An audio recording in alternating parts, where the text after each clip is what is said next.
Hey everybody, welcome back to another episode of Still Positive. I'm so happy that you're here, as always. My name is Dayna Marie and I am your host. I am feeling stuffy. I'm always feeling stuffy, but I, for some reason, feel like I'm hungover, but I didn't even drink last night, so I'm just feeling crappy. Is that always my life? Not always, but today especially. And a lot of people would just say, drink a lot of water, but that's my MO every day. So, I don't know, TBD. I wish that I at least had the fun part of drinking to then have this feeling after. Like I just have the side effect of drinking without the fun. Is that a metaphor for my life? It shouldn't be, but maybe it is. No fun, just pain. No, just kidding. That's not actually my life, but I am feeling stuffy, so I apologize for my stuffiness, even though it's out of my control. Anyway, today I'm talking to Maddie. Maddie is living with CMT, or Charcot-Marie-Tooth disease. We'll get into the name in a little bit and how it feels wrong for the disease that it is, but we'll get into that. She is going to school for her PhD in theology, and she has a lot of great ideas on connecting theology and disability or chronic illness and the people that live with both of those in their lives. She is such a bright light, and it was just really great to hear her experience and also relate to that within myself and hopefully within yourself. So take a listen and let's get into it. Here's Living with CMT with Maddie. I'm Dayna Marie, and this is Still Positive. Let's be real, people love to gloss over chronic conditions or disabilities with a fleeting comment like, just be positive, or a fleeting insult like, kale will cure you, as if your life was that easy of a fix. This is a podcast for when you face a different reality, knowing that positivity isn't a magic wand that's going to cure everything, but a flashlight in the dark that we may or may not have batteries to. Living with a chronic illness or disability makes you feel different, and your difference could be noticeable to others or not, but either can sometimes make you feel invisible. I'm here to tell you that your experience is valid and shared by others in the dark. Positivity is not the missing puzzle piece that's going to solve your life's puzzle, but it can be a beautiful tool that can help you grow, and sharing those experiences can make us grow together. So, Maddie, tell me a little bit about your first diagnosis with CMT and also why they call it CMT in general, because I didn't understand why it was called tooth, like Marie Tooth. What is the first word though? That's a great question because it's such a weird name. And a lot of people in the CMT community are so used to people will say, oh, I have Charcot-Marie-Tooth disease. And they're like, what's wrong with your teeth? Yeah. That's a pretty standard joke in the CMT world. So the Charcot-Marie and Tooth are all last names of the French researchers who discovered the disease. Okay. So that's why it has the name that it has.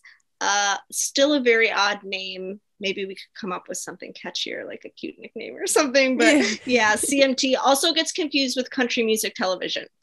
I did see that. Yeah. Yeah. I know.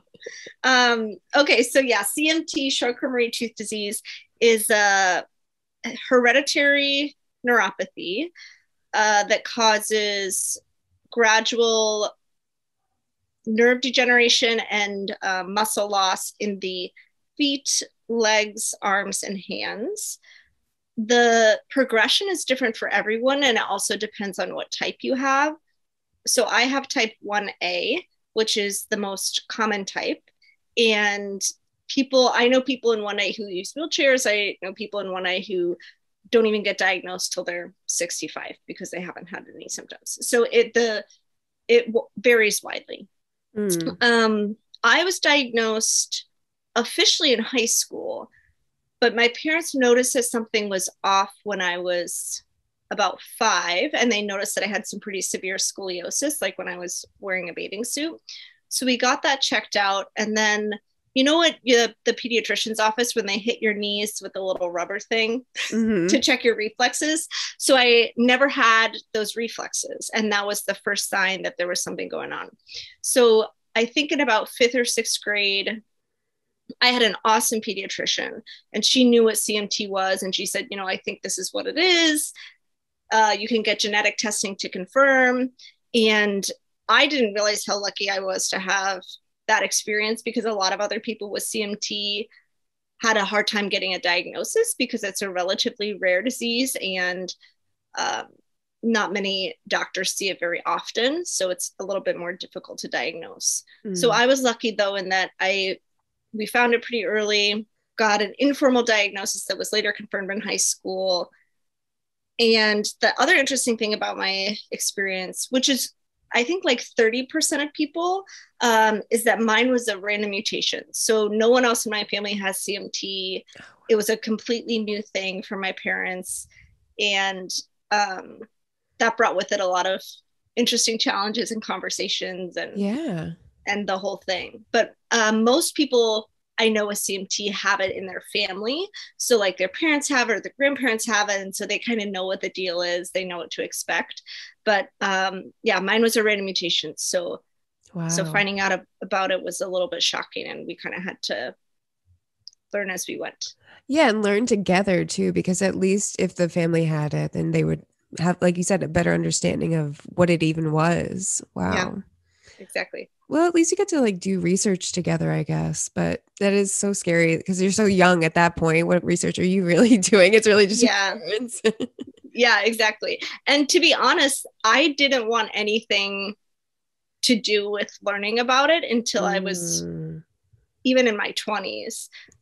Like I remember in grade school and high school when they would try to talk to me about it, or when we would go to the doctor's office and they would try to engage me around, you know, surgeries I'd have to have in the future or prognosis, I would just not want to hear it. Yeah. Because I was like, there's no point. Like, I'm too young. It's going to, whatever is going to happen is going to happen.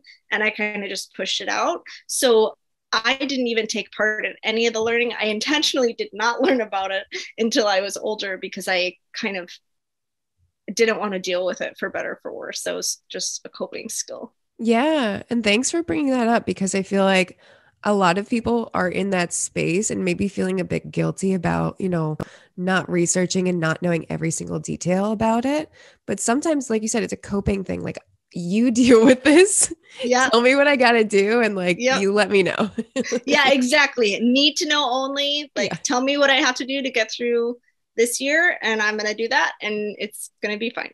Yeah, exactly. Oh, good. Well, I mean, like, you had like a great support system with your family and like doctors that like understood what you were going through. So that was way easier for you to do. And like, you know, thankfully they had good resources for that, because it's so overwhelming, like the amount of research that you could do. And then also it's like, if the benefit is really just to learn more about it, and if it's not going to help you, then why, you know, like why, if you're going to just like sit in your head and reel around about it and like all the things you've read, it's like, exactly. Not helping. Is that helping you? Exactly. And I've started asking myself the question, like, what will this contribute? What will doing this research contribute? How will this help me? And sometimes the answer is it's not going to contribute anything but growing anxiety.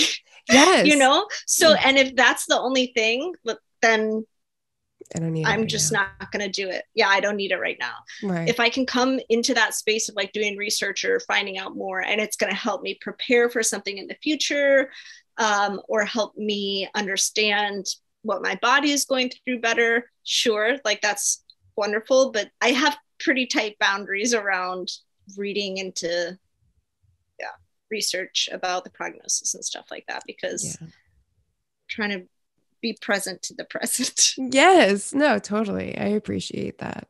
So CMT has no cure as of right now, but are there treatments that suppress the pain that you go through? Or is it painful, or is it more so like numbing, a tingling? Like, how does it feel?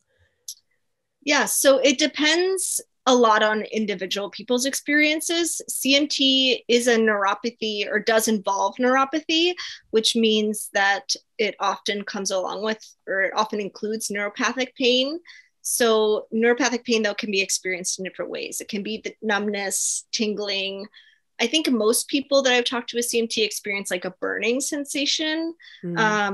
I experience that in my feet, like when I've done a lot of walking, or if it's really hot outside and I am not resting enough. The burning sensation is relatively common. So a lot of people experience pain in that form, but then there's also pain of like recovering from surgeries or injuries. People with CMT are more prone to especially lower limb injuries because the muscles are atrophied and weaker. And my alignment in my own legs is also kind of off because of stuff with CMT. So I've had a number of kneecap dislocations and a couple of knee surgeries, and those have also been sources of pain. I've also snapped a couple of tendons randomly. Wow. And yeah, because the muscles are really tight, so it's easy to snap those. And then a chronic wound on the bottom of my foot, which actually, we were talking about diabetes earlier in our conversation before the podcast. And it's something that people with CMT share with people with diabetes, is we have to do foot checks really frequently because of the numbness in our feet. Sometimes we don't notice there's like an injury down there until, a few days after or a few hours later, because the sensory nerves aren't as active or sensitive. So when I was in my first year of grad school, I developed a blister on the bottom of my foot. Could be like my family and I took a trip to Chicago or something, and we were walking around downtown, and I didn't realize that I had a blister there. It was just a tiny one, but long story short, it like got infected and created an ulcer. And all these years later, that was in like 2015, I still have to get it debrided probably like once a month now by a podiatrist. Which is all could have been fixed if I had been like checking my feet and kind of attending to those more. So I learned that lesson. I checked my feet. Yeah. So things like that are also sources of pain. Yeah. Oh, wow. That's crazy. So like, is it still like an open wound, or? It depends on how it gets debrided. I don't know how much you want to hear about foot care. It's kind what is debrided? It's like okay, that's a good question. So, when I developed this is for anyone who doesn't like to hear about foot stuff or like surgical medical stuff, like fast forward for a little bit. Yeah. So when I got the ulcer on my foot, it started as a blister, got infected, and then like the wound moved up into the tissue. Of my foot, so a little deeper. So I couldn't walk on it at all for like 3 or 4 months. And another thing with CMT is that because of the poor circulation, it takes a longer time for things to heal in the lower extremities. So it took a while to heal, got antibiotics, all of that. And but the wound, because I use my feet to walk, like it will never fully heal or go away. So I have to get it debrided. Is like when the callus builds up on the bottom of your foot and it kind of like compacts the wound and like makes it hurt more. You get debriding is when they kind of take a razor and slice it off. So sometimes that does draw a little bit of blood, and I'm like walking on the bloody open wound for a couple of days. But honestly, that hurts less than when the callus builds up. It could be pretty painful. Yeah, that sounds like it. How often do you have to go do that? Once a month ish. During the pandemic, I started doing it myself. Yeah. I know. It's an interesting skill to have. And I've like, you had to like get the razors from the store, like a single blade. And I know you had to be really careful with like the cleaning process and the antiseptic and the antibiotic ointment and all of that. And yeah, that's like the trickiest part, because you really want to avoid infection. But I think I have it. Think I have it down to a pretty good science now. Nice. Oh, wow. That's crazy. I know we have to like become our own mini nurses sometimes. Exactly. Yeah, exactly. I say mini because I feel like I do nothing that I'm like, is this even right? I hope so. Like, I had one time I had to like inject myself with a whole bunch of stuff. And I was like, I don't know if this is really where it's supposed to go. I'm just going to do it. Like, good for you. Good for you. Yeah, did it go okay? Yeah, it went okay. I got through it. But the needle was like huge. I was like, I don't know if I can look. Do I have to ask someone to do this? No, I can do it. The needle stuff is very hard. I've never had to do that to myself, but I can imagine that would be, you get a lot of strength from doing that to yourself. Yes, yeah, exactly. It's definitely just like a mind built up. You have to just be like, it's fine, I got this, you know. And then like when you walk into a really intense meeting or like an interview, you're like, if I can inject myself with a needle, I can go into this interview and I will be just fine. Yes, exactly. I can do anything. Exactly. Oh, that's awesome. So in terms of your daily life, how does CMT sort of affect that? You said walking is obviously very difficult.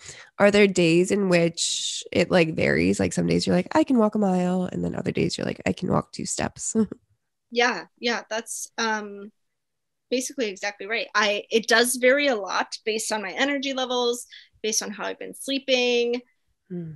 It's interesting. I found that stress is one of the most intense impactors of the function of especially my hand muscles, but also my leg muscles. Like I get more cramps when I'm stressed, which could be because, I have a lot to do. I'm drinking more coffee and less water, or it could be because, there are a lot of reasons that could cause it. But stress definitely does take a toll, a noticeable toll on my abilities.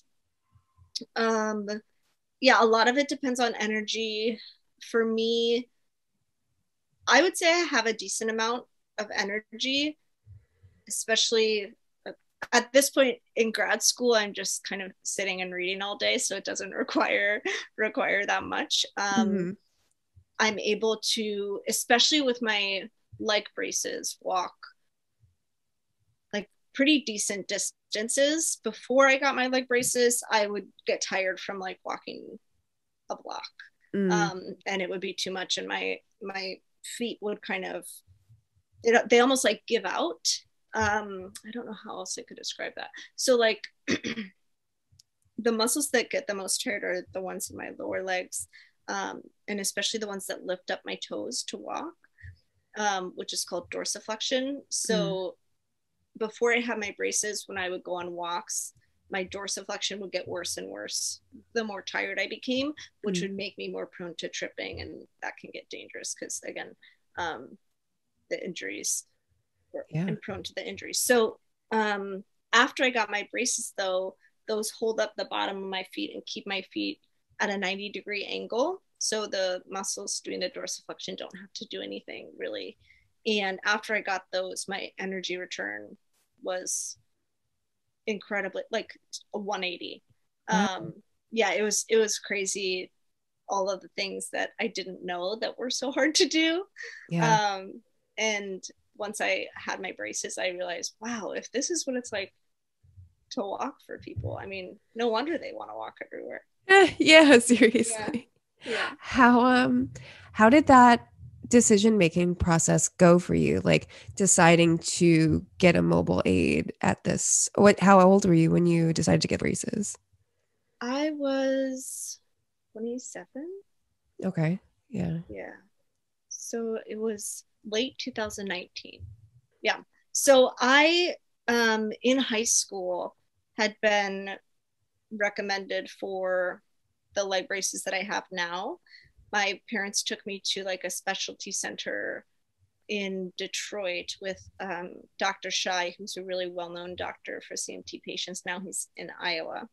And Dr. Shai and the whole team set me up with braces, and because even at that point, they would have been really helpful. But as a high schooler, I was very resistant to anything that would make me stand out even more. My gait, like the way that I was walking, was already a little funky at that point, and I was very resistant to the idea of braces as a high schooler. Even as a college student, they would have been so helpful for getting around campus, and especially when I studied abroad, which involved a lot of walking. But to get around campus, I rode my bike, and then I had really great friends abroad who would link arms with me and help me on any rough terrain. So nice. I got through those chapters without the braces. And then the real game changer for me was actually going to Camp Footprint, which is a camp for people with CMT put on by the Charcot-Marie-Tooth Association. Oh, cool. It's an incredible program. And my first summer, I went and saw so many people with braces, and it was an incredibly empowering experience. And I also realized, just practically speaking, how helpful they were for people in supporting them to get around and like walk fast and stuff like that. So after I came back from camp, I said to myself, it's time to really look into this option. And the first time I got fitted for them and like took a few steps, I knew I was never going back. I was so excited. It felt like I was flying. Like it felt like a completely new me. It was very liberating, very, very liberating. So cool. Yeah, it was. And I think to realize that something that I had resisted and seen as shameful or limiting in a sense could be so empowering and liberating was a really awesome thing. I agree. I think that's really cool. And do you think it was too like being and seeing firsthand the community and like how like supportive they were in that journey for you? Was that helpful? Just like seeing people in real life, like, wow, we have these things. Like, yes, absolutely. That was a huge factor. I was able to see people who owned their braces and loved their braces and were not ashamed and use them as tools to really enrich what they were able to do. And that was a life changer. And I remember the director of the camp, who is a living saint, and one of the coolest people ever, he came up to me just casually one day and he was like, hey, like, have you tried braces? He wearing his braces. He was wearing his braces. So I was like, oh, no, like I kind of have been resisting them. And he's like, oh, you should just check them out. You should check them out. Like really casually, but very supportive. And that was also a turning point where I was like, all right, maybe I will. Like this really cool person is telling me to check them out and he embraces them and I could be like that too. Yeah. And not like shoving it in your face. Like you need to have these, you know, like it's just a nice little nudge. Like, hey, if you want, you know, look into this. Yeah, you're right. Actually, that was a huge factor. And I think perhaps many people who have experiences of being in the healthcare system a lot with chronic illness or disability or anything like that can relate to very forceful instructions from healthcare providers or doctors or whatever, saying you have to do this 3 times a week. You know, if you don't, XYZ is going to happen. It's going to be really bad. I feel like that was kind of a very common theme in a lot of my interactions as a high schooler and even as a grade schooler, kind of very intense, scary instructions for things that I had to do and that were demanding a lot from me. And I remember that being pretty overwhelming. And so, the approach of the camp director to just be very chill, like, just try it. It's up to you, I think was an excellent way to really help me feel like it was in my control and my decision. Oh, I love that. I'm glad that was the case for you. I was reading a little bit about your posts that you put about for the homecoming. Can I read a little bit of it? Yeah, sure. So it goes, in the past, I saw my body as the home from which I had often wanted to run. But now I am beginning to reclaim the goodness of my body. I have begun the journey back to living and treating my body as my sacred home, I have become the homecoming. I freaking love that. It was just so powerful in the fact that like you were vulnerable in admitting that like you saw your body as something different than your home. And then you were like, no, this is my home. Like I'm going to take full advantage of living here and loving it. And like, what made you realize that one, you're not living in your home? And then two, like, how did you then be like, how do I live in my home? You know, like, how did that go for you? Wow. Thank you for sharing that quote. It's funny. I have not read that in so long. And that was the first time I've heard it read back to me. And that was really special to hear. And like, yeah, I'm feeling that was kind of emotional. Thank you for highlighting that. Yeah, so I think honestly, the thing that really helped me start this journey of what I would call the homecoming is my spirituality. And probably my relationships with other people with CMT or relationships with other people in the disability community who I saw embracing the fullness of who they were. That was very powerful. And so that was a catalyst. But yeah, my spirituality was also very powerful in helping me reflect on my relationship with my body and then empowering me to have a different relationship with my body. So growing up, and again, I'm sure many people with chronic illness experiences could relate to this. The main narrative that I was receiving around my embodied experience was, it's wrong, something's wrong, we need to fix you, you need to fix yourself. And like, so those were messages from other people, but then most of my experiences were ones, or in my body, or that I associated with my body, were ones of pain, literal pain, and emotional pain. So surgeries, injuries, social exclusion, you know, I was the last picked in gym class, everything that went along with having a disability as a kid. So between the messages I was hearing from doctors and the messages that I was hearing from, you know, classmates, or the experiences that I was having myself in my body, it all kind of pushed me away from appreciating my body as it is.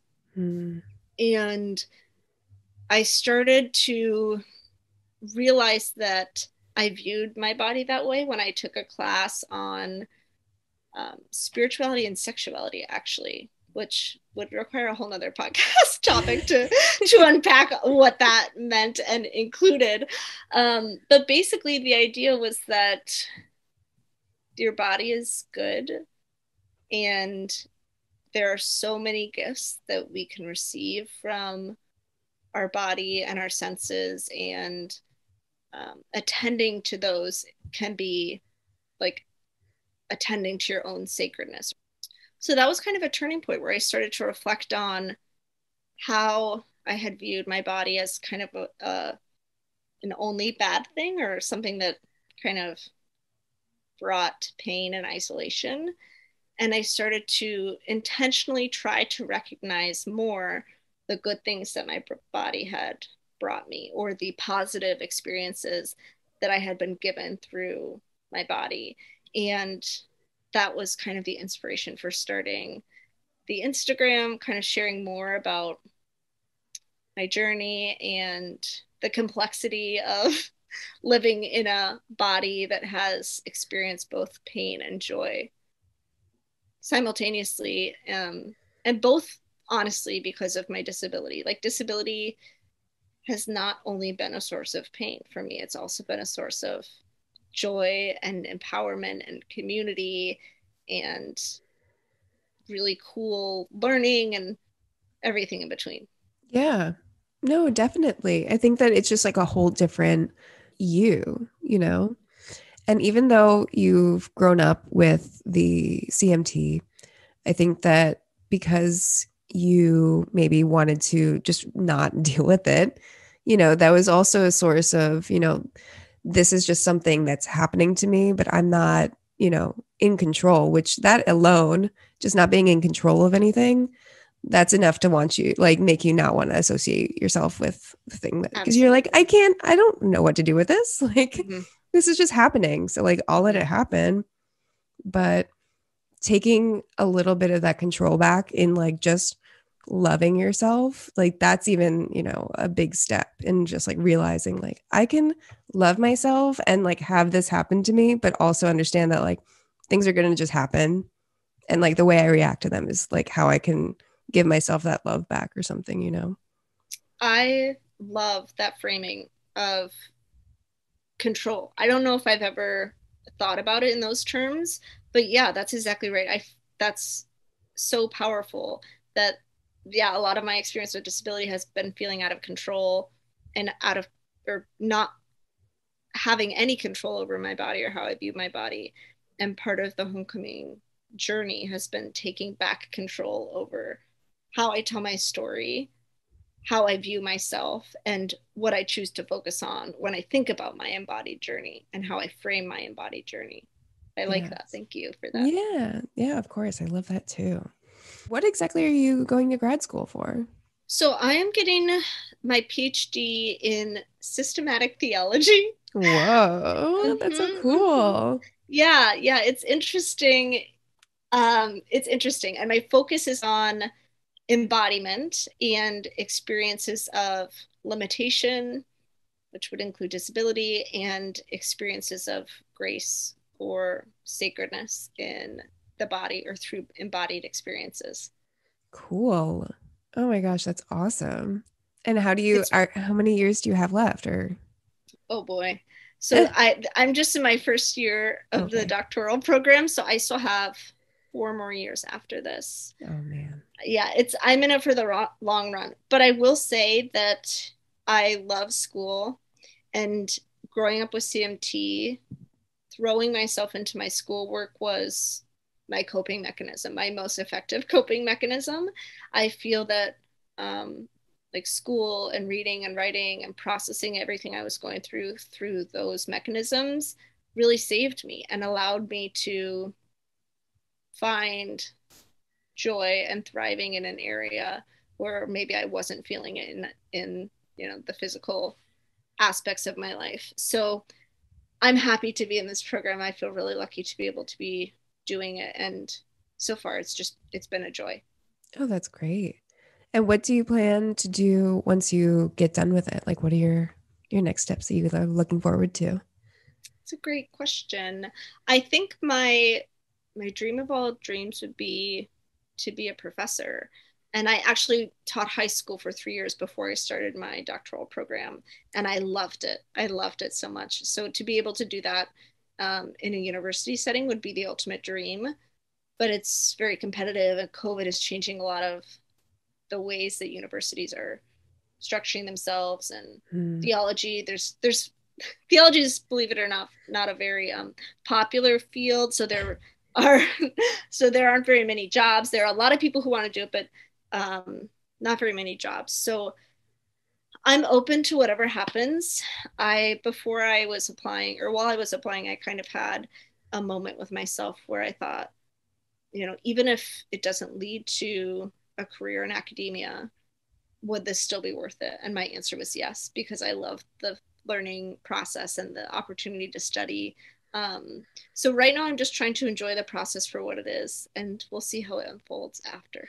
Yeah, exactly. And I think that just the deep dive that you're doing into theology and like time and limitations, I think that in itself is such a value to yourself, that even like you said, if you get out of it and universities are no longer even a thing, like who knows what the heck is going to happen. I know, but who knows? But like you're so creative in the fact that like you have this skill and you have this knowledge, and I don't feel like you're going to just let that go to nothing because there's no universities. There's so many ways in which we're progressing, and like as a society, so many things are online. There's options for that. So yeah, don't even worry. I appreciate that. And actually, I was thinking that it might require some creativity, like a creative way of constructing a career. But this is another thing that I feel like disability has prepared me for well.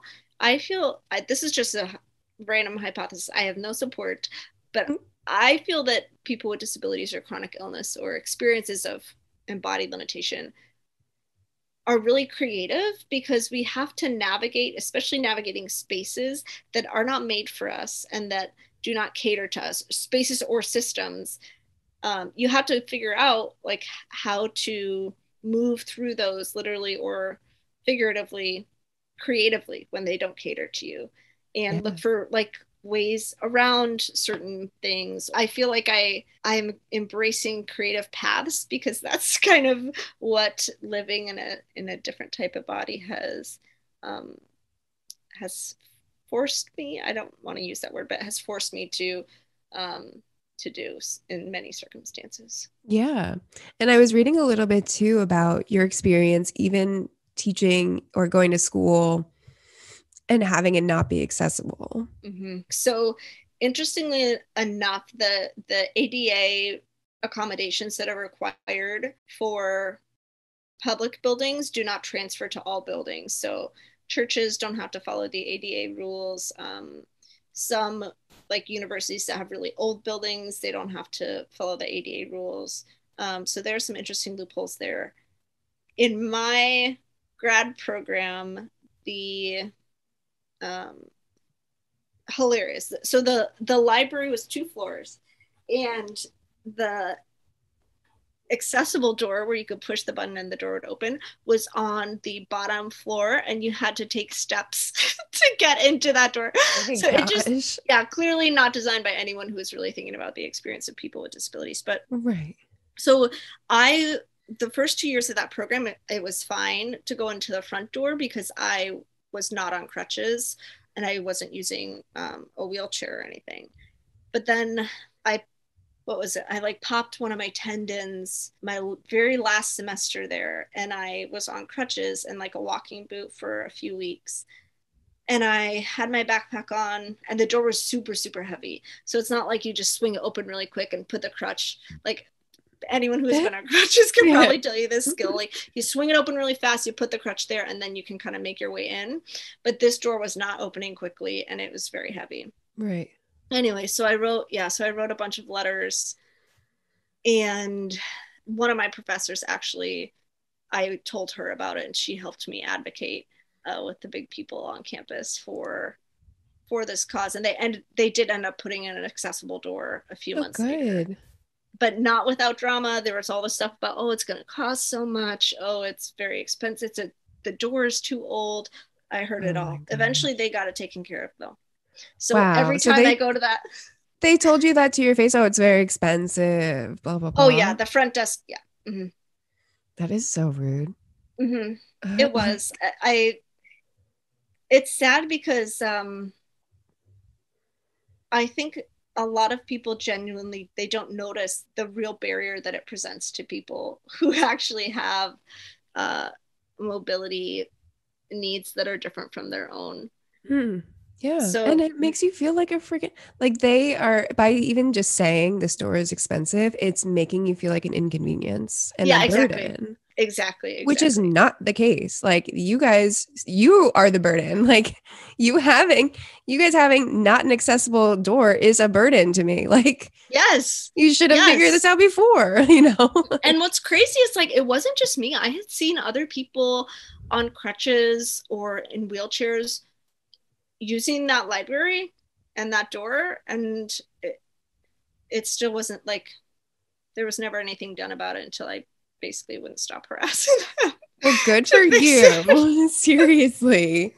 Yeah. I'm glad that you did that. Thank you, Dayna. And every time I go to that library now, I still go there sometimes. I do enjoy that library. I use the accessible button just to kind of remind myself of its presence there. Honestly, and like your success in doing that. Yeah, and what it took to get there. So I also saw that you had a post from Kate Bowler, or a quote from Kate Bowler. I love her. She's so my favorite. She is so cool. She nails everything. Yes. Like to a T. Just talking about, chronic pain and how people, live with a chronic pain, but don't want to acknowledge this chronic pain that we're all living in like whatever variation of it. But since it's always there, like the addressing of it is something that people shy away from so often. And I wonder, like, is that how you felt when you were living in this body in this space, and then like having to communicate that to other people? Like, how did that feel, like talking about this thing that will never cease to exist within your body? Like, how did you then broach it to other people? And like, do you feel like you have to soften it a little bit when you tell people? Like, how does that go for you? First of all, I love Kate as well. She is incredible. She's also like my theological idol because she's a professor at Duke Divinity School. And I'm like, wow, that's #goals. So I love her. She's so cool. I think her work is incredibly important. Regarding the chronic pain stuff, yeah, I feel like that her observations resonate really well, really strongly with my experience. That growing up, I thought that if I didn't talk about it and if I just pushed it out of my head, it would help me cope with it, and it would just kind of go away a little bit, like just kind of push it away, just goodbye, put it in a box, lock the box, and hope that it never comes out. And that's just not the reality, obviously. And I think in my work, doing theology and spirituality and reading the work of people like Dr. Bowler, I realized that doing the work of acknowledging and integrating experiences of pain into my self-concept, into my everyday life, was actually incredibly liberating and powerful when it came to my sense of self. And it actually helped me cope much better with pain and like be able to talk about it and be able to, perhaps most importantly, connect with other people who are sharing those experiences. And that has been one of the most transformative factors of my experience of disability, has been connecting with other people who share, that form of embodiment. And I've found a lot of healing and hope and joy in meeting people like you and other people at CMT who have those shared experiences of pain. Yeah. So all hail Kate. Yeah, seriously. I have laughed, I have cried, I have done all the above listening to her podcast. Oh my gosh. I have like a trifecta of Kate Bowler, Brene Brown, and Glennon Doyle. Like, yes, all three of them are like the holy trinity for me. Seriously? And if I could just channel their energy in my everyday life, like I am doing it. I am doing it. Oh, good. Right. Oh, we're on the same page with that. If anyone, I will link everything. Please listen because it's so good. I just like love it. It just feels like it feels like I'm speaking with her and like whoever her guest is. I'm like, yes, like these are the topics that like I roll around in my head constantly, and you guys are talking about it. That's so cool. Yes, I love them. They're awesome. Oh, that's great. So in your time of having CMT and developing, living with leg braces and just developing your sense of self, do you find that you can still be positive in this space? That's such a good question. Also a great follow-up to a discussion of Kate Bowler, because I'm like, what would Kate say? What would Brene say?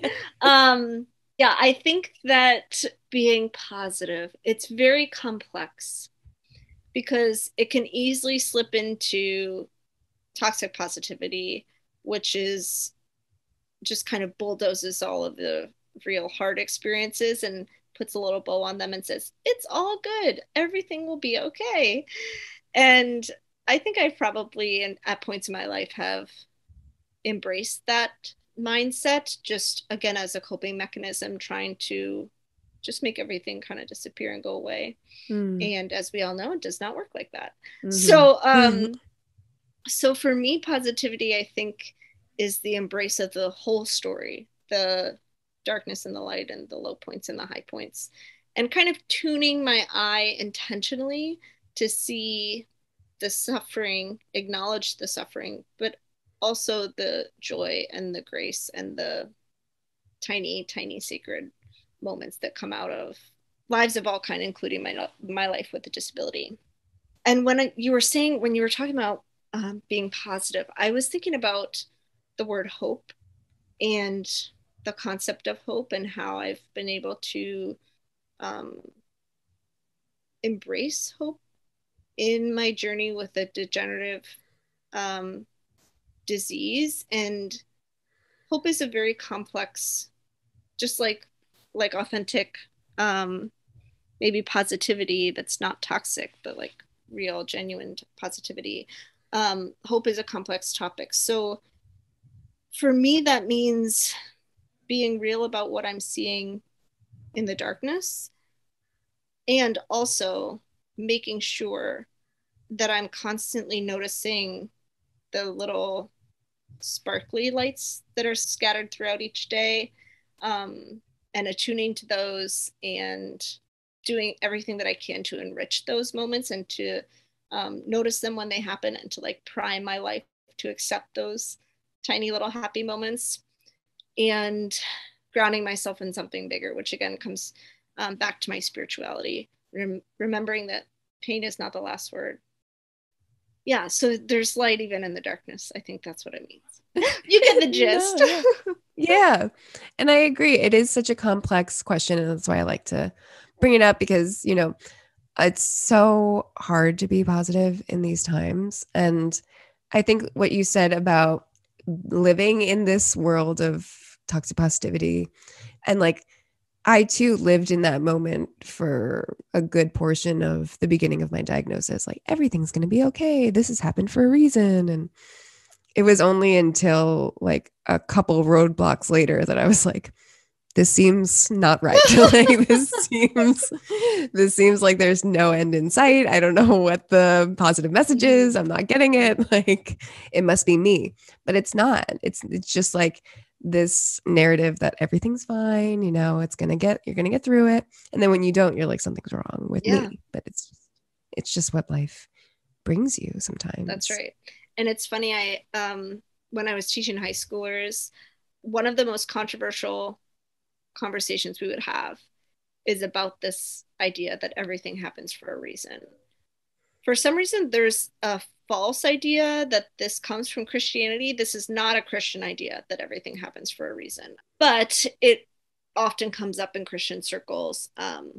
And I heard it a lot growing up, you know, everything happens for a reason. You're so strong. You're an inspiration to us all. Just hang in there.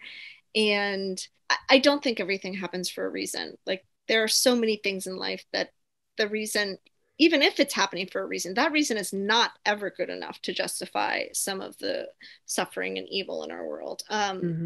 So my students would always push back on that. They would always want to stand by their belief that everything happens. But I think as we grow older and see a lot of different types of experiences, the logic doesn't check out. But what I will say, that I do believe, not that everything happens for a reason, but that life is such that even in the darkest of darknesses, grace or little moments of light can still be there.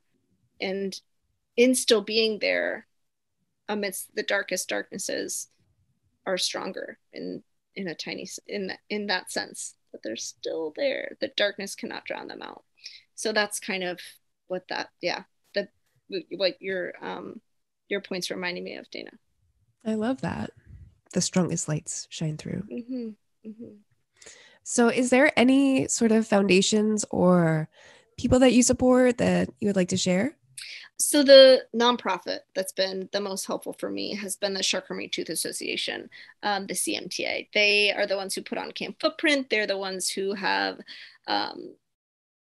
sponsored all of the community events, and they're how I've met so many people with CMT. They're incredibly supportive, like dynamic, amazing people who are so dedicated, not only to finding money for research and treatments, but also to building up the community. And to me, those are equally as important. Oh, absolutely. And like your experience there and like you sharing that was so like just seeing people that are like with you in your journey, that like is just so nice to see, you know, like someone that like you can connect with that also is going through the same things. I think that that's so powerful. And I'm glad that that was helpful for you. And thanks for sharing that, seriously. Yeah, of course. Thank you. Yeah. Well, thank you so much for jumping on this call. I really had so much fun talking and connecting. And I hope that, everything goes swimmingly with your PhD. And I can't wait for you to be Dr. Maddie. What's your last name? Yeah, Jarrett. Jarrett? Yeah, Dr. Jarrett. Dr. Jarrett. Dr. J. Let's just do Dr. J. Thank you so much, Dayna, for having me on. This was a joy to talk to you, and also just to connect with someone with some shared experiences feels really special, almost sacred. And if people want to follow me after listening to this podcast, my Instagram is @thehomecoming, _homecoming_. Thank you so much. I really appreciate it.